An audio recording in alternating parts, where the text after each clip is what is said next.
রবীন্দ্রনাথের ছবি যামিনী রায়। রবীন্দ্রনাথ ছবি আঁকেন খাঁটি ইউরোপিয়ান আঙ্গিকে। তাই তার ছবি বুঝতে হলে প্রথমে জানতে হবে আধুনিক ইউরোপীয় ছবির আসল সমস্যা ও উদ্দেশ্য কী।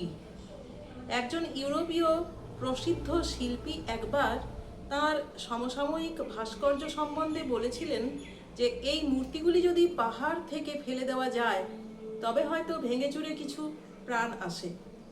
অর্থাৎ ইউরোপের শিল্পের অবিমিশ্র সত্যের প্রকাশ হয়েছিল আদিম যুগেই।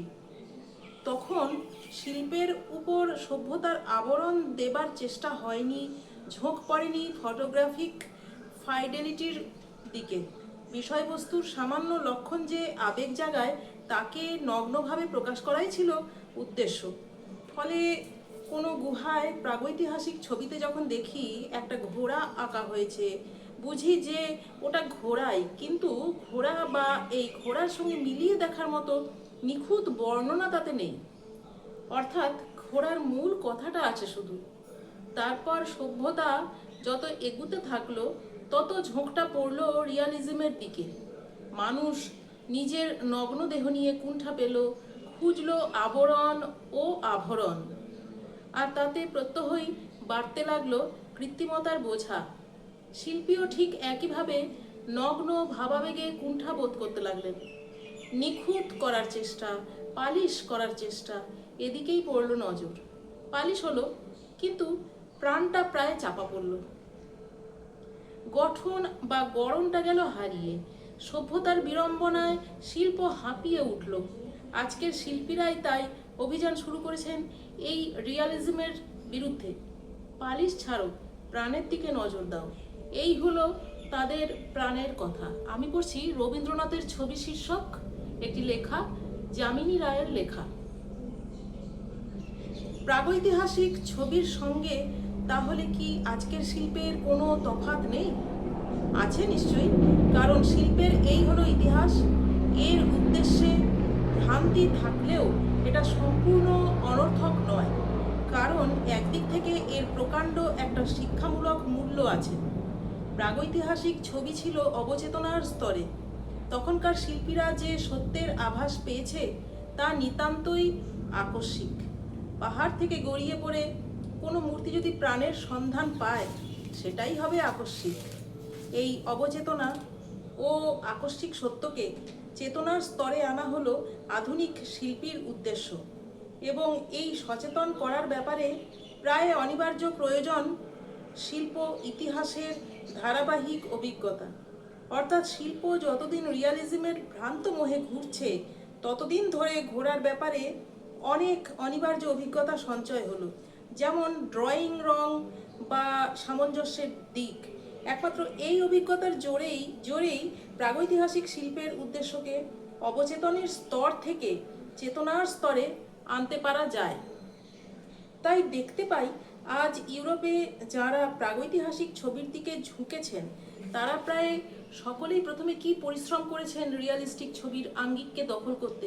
অথচ মজার কথা, উদ্দেশ্য এই রিয়ালিস্টিক ছবিকেই ভাঙা। পিকাসো, মার্ডিস সকলেরই হবেই না বা কেন? আইন অমান্য যিনি করতে চান তাকে তো প্রথমে হতে হবে আইনের ব্যাপারেই পাকা। রবীন্দ্রনাথের ছবি সম্বন্ধে কিন্তু ভারী একটা অদ্ভুত ব্যাপার হয়েছে। তার শিল্প ইতিহাসের মধ্যবর্তী স্তরগুলি সম্বন্ধে অভিজ্ঞতা নেই। তার শিল্প ইতিহাসের মধ্যবর্তী স্তরগুলি সম্বন্ধে অভিজ্ঞতা নেই। এক্ষেত্রে পতন প্রায় অনিবার্যই হয়, কিন্তু সবচেয়ে বড় বিষয় তা হলো না। তার শ্রেষ্ঠ ছবিগুলি দেখে বোঝার উপায় নেই যে তিনি এদিকে নব আগন্তুক মাত্র। তার অভিজ্ঞতার অভাব ঢাকা পড়ার একমাত্র ব্যাখ্যা আমি খুঁজে পাই তার কল্পনার অসামান্য ছন্দময় শক্তিতে। রেখার কথা, রঙের কথা সবই তিনি আয়ত্ত করেছেন এই কল্পনার শক্তিতেই। অনভিজ্ঞতার ত্রুটি খুঁজতে যাওয়া সেখানে বিড়ম্বনা মাত্র। তাই বলে কল্পনার প্রাবল্য সবসময় সমান সজাগ থাকে না, এবং দুর্বলতার সুযোগ নিয়ে কখনো কখনো হয়তো তার অনভিজ্ঞতা মাথা তুলতে পেরেছে। যেমন ধরুন, তার খাপ ছাড়ার কয়েকটি ছবিতে সমস্তটা একভাবে আঁকার পর নাক বা চোখের বেলায় টান দিতে গিয়ে তিনি সাধারণ রিয়েলিস্টিক আঁচড় দিয়ে বসলেন। অবশ্য কোনো শিল্পীর আলোচনায় তার শ্রেষ্ঠ নিদর্শন নিয়েই আলোচনা করা উচিত, এবং রবীন্দ্রনাথের শ্রেষ্ঠ ছবিগুলিতে বলিষ্ঠ কল্পনার পাহারায় অনভিজ্ঞতা আছে, ঘেঁষতে পারেনি, অনভিজ্ঞতা কাছে ঘেঁষতে পারেনি। তাছাড়া রিয়েলিজমের এই ছোঁয়াচ তা কি আধুনিক ইউরোপিয়ান শিল্পই সম্পূর্ণ এড়িয়ে আসতে পেরেছে? আমার তো মনে হয় আজও তা পারেনি। পিকাসোর কথাই ধরা যাক, কত ভাঙাচোরা করেছেন তিনি, কত প্রাণপণে জুটছেন ডাইমেনশনের সঙ্গে, কিন্তু রিয়েলিজমের ছোঁয়াচ থেকেই যাচ্ছে। দেগাস একবার তার চেয়ে আধুনিকদের প্রদর্শনী দেখতে গিয়ে বলেছিলেন, এদের নতুনত্ব কই দেখছি না কিছু। আমি না হয় আঁকতে চেয়েছি আস্ত একটা পেয়ালা, আর এরা সেই আস্ত পেয়ালাই আঁকবেন ভেঙে চুরে। নতুনত্ব কোথায় তাহলে? কথাটা অনেকখানি সত্যি। সত্যি বলতে সেকেলে রিয়েলিস্টিক চিত্রকলায় ও অতি আধুনিক ইউরোপীয় চিত্রকলায় দৃষ্টির কোনো তফাৎ নেই। আমার মনে হয় চীন বলুন, জাপান বলুন, সারা জগতের শিল্পীর দৃষ্টি একই, ব্যতিক্রম শুধু ভারতীয় শিল্পী। রিয়েলিজমের ছোঁয়া এভাবে আর কেউ কাটাতে পারেনি। পুরাণের একটা ভাবছবি ধরুন বা জটায়ুর সঙ্গে বাস্তব পাখির কোনো সম্পর্ক নেই, এর জন্ম ইতিহাসও অদ্ভুত, সেখানেও রিয়েলিজমের ছোঁয়াচ এসে পড়েনি।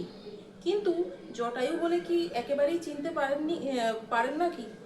পারেন নিশ্চয়ই, কিন্তু এ হলো চিন্তারাজ্যের পাখি, রিয়েলিজমের ছোঁয়াচ একেবারে নেই। আমার তো মনে হয় যেদিন আধুনিক শিল্পী শিল্পচেতনার বিভিন্ন স্তরের অভিজ্ঞতাগুলো কাজে লাগিয়ে পৌরাণিক জগতের নিশ্চয়তা ও স্বাচ্ছন্দ্য আঁকতে পারবেন, সেদিনই আধুনিক ইউরোপীয় শিল্পের আদর্শ পরিপূর্ণতা আসবে। আমার বিশ্বাস আজ শিল্প সেই রকমই কোনো পৌরাণিক জগৎ সৃষ্টি করার দিকে চলেছে। রবীন্দ্রনাথের ছবিকে শ্রদ্ধা করি তার শক্তির জন্য, ছন্দের জন্য, তার মধ্যে বৃহৎ রূপবোধের যে আভাস পাই তার জন্য। আজকাল আমাদের দেশে এই ধরনের ছবির বিরুদ্ধে ভীষণ আপত্তি শুনতে পাই, এতে নাকি অ্যানাটমির অভাব। আমার কিন্তু মনে হয় আজকালকার কোনো ছবিতে অ্যানাটমি বোধ যদি সত্যই থাকে, তাহলে এই ধরনের ছবিতেই আছে। কারণ ছবির পক্ষে অ্যানাটমির তাৎপর্য কতটুকু? এ শাস্ত্র শিল্পীকে দেহের সম্বন্ধে খবর দেবে, এর বেশি আর কি। শরীরের পক্ষে হাড়ের প্রধান উদ্দেশ্য দেহটাকে নেতিয়ে পড়তে না দেওয়া, খাড়া রাখা, সতেজ বা মজবুত রাখা। আলোচ্য শিল্পে কি এই সতেজ ভাব সবচেয়ে বেশি বর্তমান নয়? রবীন্দ্রনাথের আঁকা মানুষ যখন দেখি তখন মনে হয় না সেটা এমনি নেতিয়ে পড়বে, মনে হয় না হাওয়ায় দুলছে, যেন স্পষ্ট দেখি মানুষটার ওজন আছে, সতেজ শিরদাঁড়া আছে। রবীন্দ্রনাথের ছবি যে শক্তিশালী তা এই হাড়ের জোরেই, ছন্দ গঠনে। আমার মতে গত 200 বছর ধরে রাজপুত আমল থেকে আজ পর্যন্ত আমাদের দেশের ছবিতে যে অভাব বেড়ে চলেছিল, রবীন্দ্রনাথ সেই অভাবের বিরুদ্ধেই প্রতিবাদ করতে চান। ছবির জন্যে খোঁজেন সতেজ শিরদাঁড়া। রবীন্দ্রনাথের ছবিতে বৃহতের প্রকাশও আমার খুব বিস্ময়কর মনে হয়। কি বলতে চাই বোঝাতে হলে দুটো ছবির তুলনা করা ভালো। ধরুন, দুজন শিল্পী একটি মেয়ের ছবি আঁকতে চান নিছক কল্পনা থেকে, অর্থাৎ দুজনেই আঁকতে চান না দেখা মানুষ। একজন এই না দেখাটাকে আঁকছেন নিতান্ত ঘরোয়া করে নিয়ে, কল্পনার প্রসার সেখানে নেই। আরেকজন মেয়েটিকে আঁকছেন তাও না দেখেই, কিন্তু তাকে দেখার গণ্ডির ভিতরে টেনে আনার কোনো চেষ্টাই নেই। কল্পনার উন্মুক্ত প্রসার স্পষ্ট ধরা পড়ে, বৃহৎ দৃষ্টির পরিচয় পায়। কথাটা একটু বুঝিয়ে বলি। পোর্ট্রেট দেখে দেখে আঁকা হয়, তাই বিজ্ঞানী বলে দিতে পারেন মডেল শিল্পীর কত ফুট দূরে, কত ইঞ্চি নিচে বসেছিলেন, কোন দিক থেকে আলো পড়েছিল ইত্যাদি। দেখে দেখে যখন মানুষ আঁকি তখন তার মুখ যতক্ষণ আঁকি শুধু মুখই দেখি, আর কিছু দেখি না। আবার দেহের নিম্নাংশ আঁকবার সময় মুখ দেখি না, শুধু নিম্নাংশ দেখি। একই মানুষ 10 ফুট দূরে দাঁড়ালে একভাবে দেখি, 100 ফুট দূরে দাঁড়ালে দেখি আরেকভাবে, 200 ফুট দূরে গেলে আবার অন্যভাবে দেখি। কিন্তু সেই মানুষই যখন দৃষ্টির বাইরে চলে যায় তখনও কি তাকে দেখি না? তখনও তাকে দেখি সম্পূর্ণভাবে। তার সেই চোখে না দেখা ছবিকে আঁকাই ভারতীয় শিল্পকলার বিশেষত্ব। রবীন্দ্রনাথের ছবিতে সেই বিশেষত্বই ফুটেছে।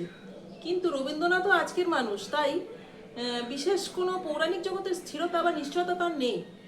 তার ছবিতে এই বিশেষত্ব সেই কারণে তার ব্যক্তিগত কল্পনার লীলাতেই প্রকাশ পায়। রবীন্দ্রনাথের ছবি নিয়ে তার সঙ্গে একবার যে আলোচনা হয়েছিল, এখানে তা অবান্তর হবে না। তিনি বলেছিলেন, আমার তো আর আর্ট স্কুলে পড়া বিদ্যে নেই, ছবি হয়তো সম্পূর্ণই হয় না। আমি বললুম, 11 বছর স্কুলে পড়েও দেখি ছেলে অনেক সময় মুখ্যই রইল। এদিকে আবার কোনোদিন স্কুলের কাজ ঘেঁষে নিয়ে এমন ছেলের মুখেও জ্ঞানের কথা শুনি। ছবির বেলায় আপনারও হয়েছে তাই। নমস্কার।